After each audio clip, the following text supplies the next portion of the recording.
It's Wednesday, August 5th, and time for your Barbados Today morning news update. There is a call for government to make its protocols clear. It's coming from the owner of one of the businesses closed by the COVID-19 monitoring unit on Sunday night, contending that one set of rules was being advertised and another set enforced. The owner also claimed that the unit was treating businesses like criminals. In an interview with Barbados Today, the owner, who asked to remain anonymous for fear of being victimized, maintained the business had been following the protocols as outlined on the Government Information Services website, but the monitoring unit was insisting that another set be followed. The owner, who compared the unit's approach to that of a police drug raid, complained that the unit's actions scared off some customers who left without paying their bills. However, the owner said none of the businesses were shut down permanently, with some reopening the following day. The Barbados Alliance to End Homelessness wants a man who was recorded on video assaulting a homeless person prosecuted, and President Kima Safri said the matter has been reported to police. In a video making the rounds on social media, the culprit is seen throwing a liquid on the homeless man who was asleep. As he walked away, the assailant proceeded to use abusive language towards the elderly man. Safri said his organization would not allow the attacker to get away without facing the consequences of his actions. We are calling on the Royal Barbados Police Force to definitely look into this matter and have this person brought to justice, because that is not an act that anyone would condone, pouring a liquid on a gentleman, and it looked like if it was premeditated because it was recorded, while others in the background were making a mockery of the situation. The Financial Services Commission is to address all issues from the CLICO life insurance debacle following the official closure of Resolution Life Insurance Inc., the company set up to handle payments to CLICO policyholders. Minister in the Ministry of Finance, Ryan Strawn, made the disclosure in Parliament last evening. Resolution Life pretty much, sir, has ended. And July 31st, sir, would have represented the official closure, sir, with respect to Resolution Life, and handing over, sir, to the Financial Services Commission any outstanding matters that would have been related to the dissolution of that company. And, sir, I think it's important for us to appreciate that whilst up until the official handover, sir, that it was just about 78% of the policyholders, sir, who had actually, over the course of the last 12 months,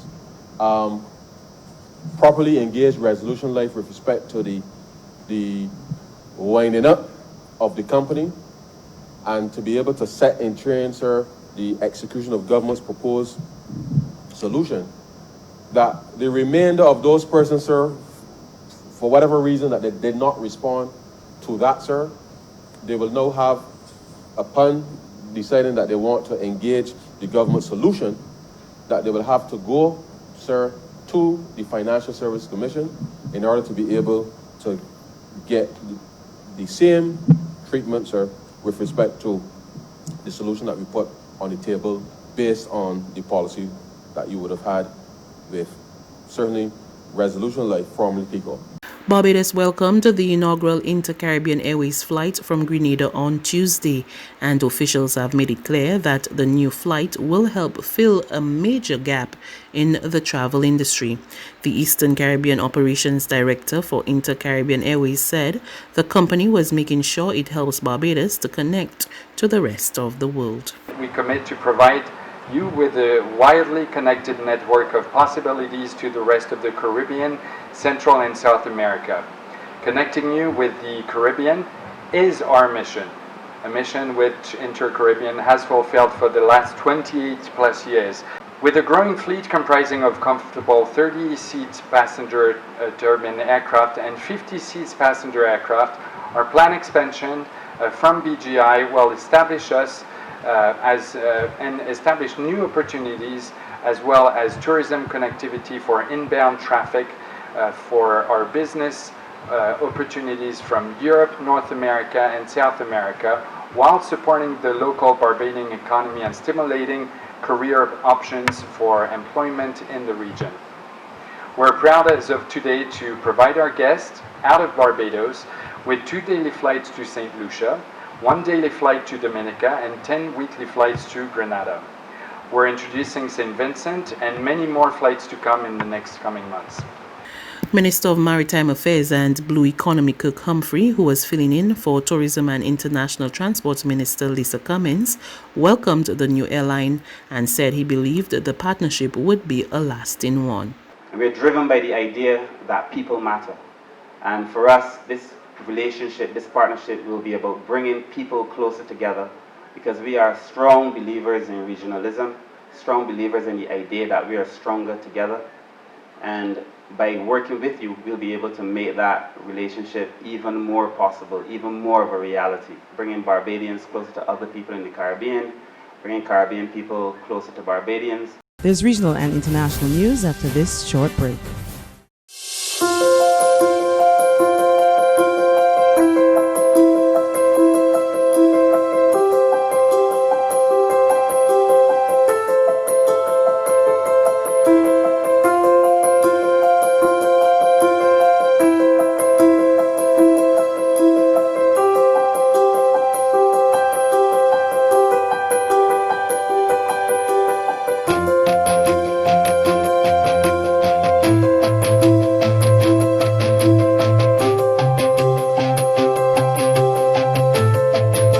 Barbados Today, news you can trust.